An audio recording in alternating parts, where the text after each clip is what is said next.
Bienvenidos, bienvenidas a Charlas con Owings. Hoy tenemos con nosotros a Antonio Herrera, coach holístico, colabora con nosotros en todo el tema de la gestión emocional y además tiene un proyecto personal que lo encontraréis en Instagram y en redes sociales, que es Sabiamente Presente.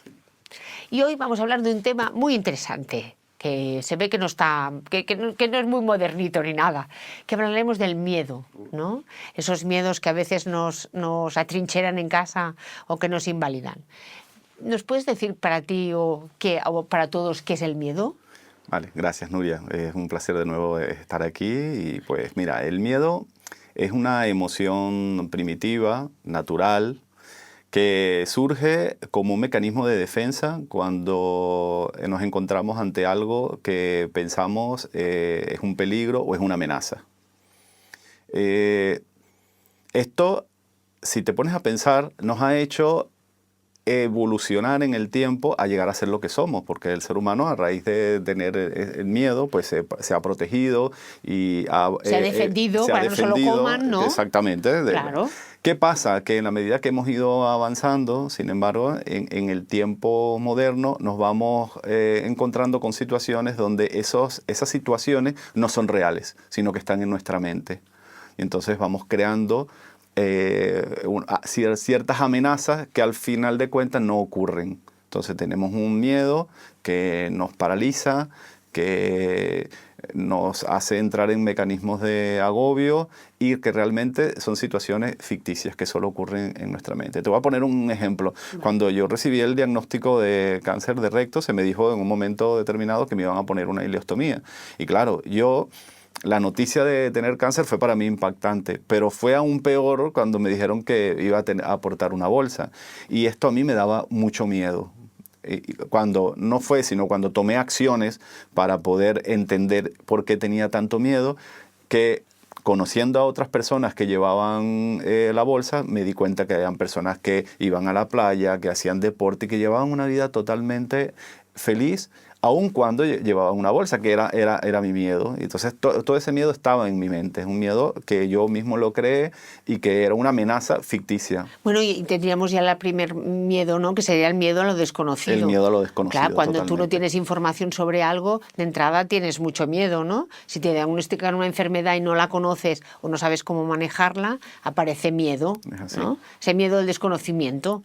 Pero bueno, es un miedo que a ti te llevó a buscar información, ¿no? Correcto. A buscar soluciones. A la acción. Supongo que el miedo patológico es cuando este miedo te paraliza, ¿no? Sí. Cuando ya no puedes salir de casa porque tienes miedo.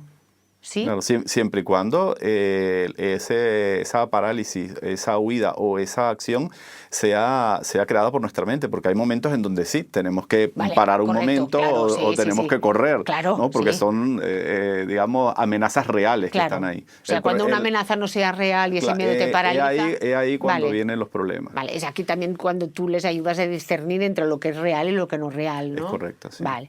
Entonces, ¿qué podemos hacer para gestionar este miedo? Bueno, ¿se puede hacer algo? Vaya, no lo sé. Sí, claro. Desde el punto de vista de la gestión emocional, lo primero que hacemos es abrazar el miedo. ¿Esto de abrazar? Sí, vale. Abrazar significa aceptarlo. O sea, aceptar que el miedo es natural, que está ahí presente y que tengo que hacer alguna acción para poder entenderlo. Entender al miedo como un maestro. ¿Qué nos viene a decir este miedo?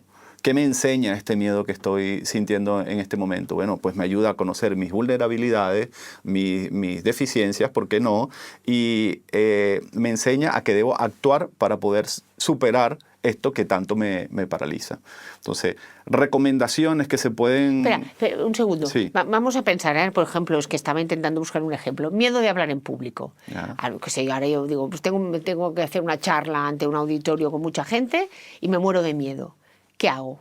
Reconozco que tengo miedo, que sería este abrazo. Sí. Esta sería la primera. Es que lo que pasa, ese miedo surge del miedo al rechazo, del miedo al ridículo, del miedo a que lo haré mal. Exacto. Y no siempre las cosas salen tan mal como lo pensamos. Y aún así, si llegaran a salir mal, es un aprendizaje. Vale, entonces yo tendría que hacer un análisis de este miedo, decir, a ver, ¿a qué tengo miedo? Exacto. A que lo haga mal, correcto, a que me quede atrapada, a que no les guste. Vale, y una vez yo tengo reconocidos al que son estos miedos, ya lo he abrazado, ya lo he reconocido y puedo hacer algo ante esas pues cosas. paso a la acción. Vale. Bueno, ¿qué puedo hacer? Me preparo mejor, Vale. trato de poner sobre la mesa todos aquellos factores que yo considere que representan una debilidad para que esto pudiera salir mal, Vale. los mejoro, me preparo y en sí estoy más seguro. Y cuando estoy más seguro, pues tendré menos miedo, porque miedo siempre tendemos, pero es natural, claro. Es primitivo, es natural. Vale, y esto ya sería, o sea, yo habría abrazado, habría entendido mi emoción, que sería este miedo, y me preparo la acción para que me disminuya esta cantidad de miedo. Correcto. Vale, y esto lo podemos hacer en cualquier cosa que tenga, siempre que no sea una amenaza real, ¿eh? Vale. Entonces, una vez ya he tomado dejaré de tener miedo. Es decir, a ver si me sé explicar. A veces el miedo se desata solo. O te bloquea solo o te boicotea solo y no eres capaz de reconocer que tienes ese miedo. No sé cómo explicarlo, ¿no? A veces te paraliza y dices, uy, no, esto no lo voy a hacer. ¡Qué miedo! Claro, porque te proteges, Entonces, bueno, lo que tienes es que salir adelante. O sea, hacer las cosas aún y con miedo, hacerlas. Vale. Y te vas dando cuenta que durante la práctica de eso que tanto te dio miedo, vas perdiendo el miedo. Es como la primera vez que vas a conducir. La primera vez que te pones al volante, tienes miedo, subes, y te vas dando cuenta que a medida que vas practicando, te vas dando cuenta que, bueno, que no era algo tan peligroso como en tu mente se representaba. Y así es todo ante la vida. Pues bien, vale. Y entonces, ¿podemos dar algunas recomendaciones? Sí, con la gestión emocional a través del mindfulness podemos hacer meditaciones, por ejemplo, de escaneo corporal, y yo puedo ubicar dónde siento el miedo, qué viene a decirme este miedo, qué debo aprender. Debo también mejorar la forma en que yo me relaciono con mi miedo. Entender el miedo, entender que es natural, no decir porque tengo miedo soy débil o soy un cobarde, no, es natural tener miedo. Entonces, primer paso, mejorar de manera consciente mi propia relación con mi miedo, entender que si yo tengo miedo, todo el mundo siente miedo, que es normal, no disminuirme porque sienta miedo, eso es fundamental. Luego, identificar lo que son los pensamientos catastróficos o pensamientos automáticos. ¿Cuáles son estos pensamientos? Aquellos que vienen impulsados porque nos han enseñado toda la vida. Tú no puedes hacer esto, tú no eres capaz de, tú no sirves para aquello. Son pensamientos automáticos. Cuando se nos presenta una situación específica, enseguida aparece ese pensamiento automático. No, yo no soy capaz de hacer esto porque toda la vida me lo han dicho y por lo tanto tengo miedo de hacerlo. ¿Vale? Eso en segundo lugar. Luego me enfoco a cambiar este pensamiento automático, a cómo lo puedo manejar. Bueno, me enfoco, si tengo el pensamiento, lo reconozco, lo identifico, ¿cómo puedo cambiar este pensamiento? Bueno, con la acción, con el trabajo, con el mindfulness, con muchas herramientas que se pueden cambiar este tipo de pensamiento.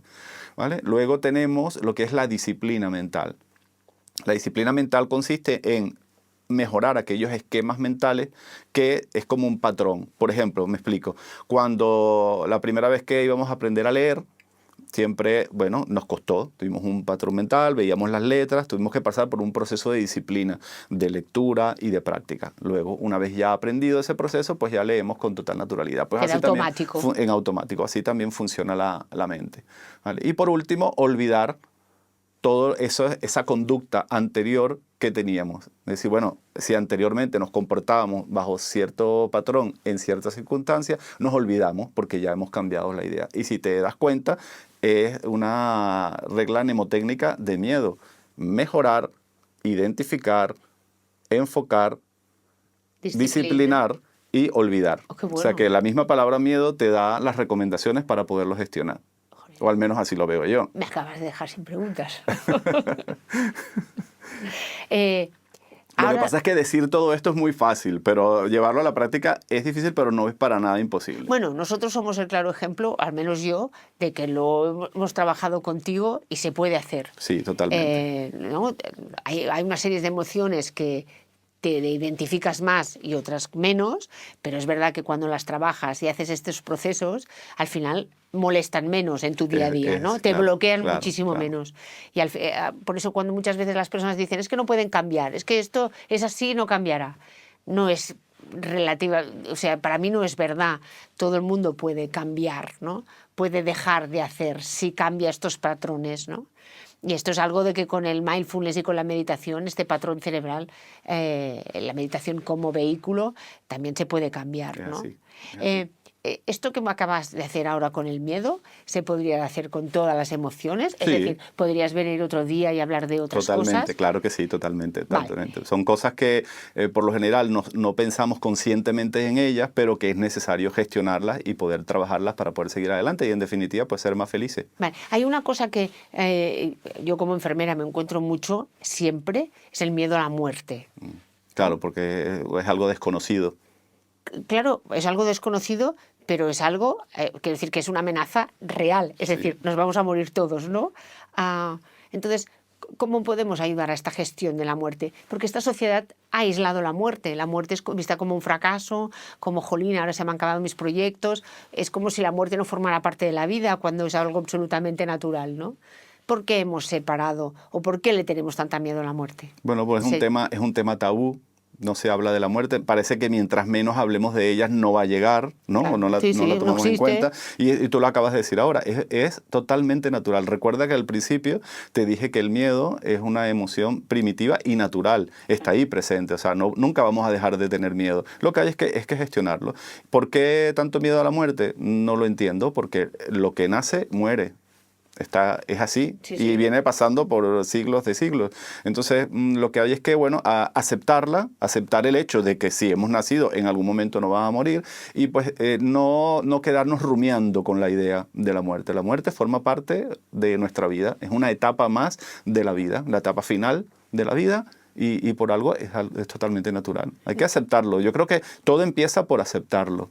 Claro, y esto que tú decías, ¿no? De lo de ir analizando estos miedos, a veces cuando acabas rascando, al final lo que hay miedo es al dolor, ¿no? Al dolor, o totalmente. miedo al sufrimiento, ¿no? Sí. No, ¿cómo lo decías? ¿Esto del sufrimiento es opcional? ¿El dolor? No. A ver, explícame esta frase.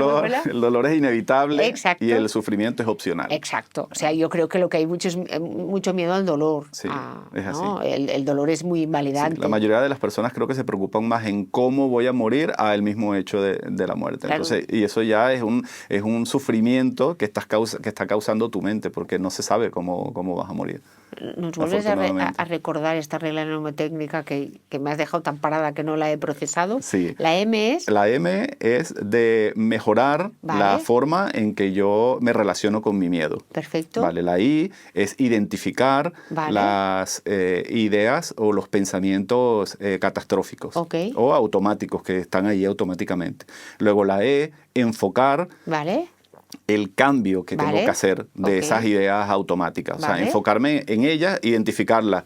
Y luego, una vez que las tenga identificadas, bueno, ahora, ¿cómo las cambio? Vale. ¿No? Trabajar en ellas. Vale, que sería la disciplina. Claro, luego la D, que es la disciplina, ¿vale? Cómo esos esquemas mentales que ya tengo, pues trabajarlos y seguir adelante con disciplina y con mucho trabajo. Y la O es, bueno, olvidar todo aquel esquema que yo tenía antes y poner en práctica el nuevo esquema que he aprendido. Pero aquí tendríamos el miedo durante un embarazo, el miedo... Aplica para todo. ¿No? Interesante. Sí, muy interesante. El miedo claro que a la menopausia, que es mi caso. O el miedo al miedo, que también existe. Hostia. Sí, el miedo a tener miedo. Bueno, también, aquí también ya entramos en un sí, aquí hay mucho tema para hablar. Sí. Oye, nos ha encantado, la verdad. Es que es verdad que tienes la capacidad de hacer las cosas fáciles. Yeah. ¿No? La otra cosa es que seamos capaces nosotros de quitarnos los miedos. Sí, ¿no? se puede. Perfecto. Sí. Oye, pues muchísimas gracias, Antonio. Te esperamos para las próximas emociones, a ver qué nos tocará hablar el próximo podcast. Gracias Muchísimas por la gracias. invitación. Vale, hasta luego. Adiós.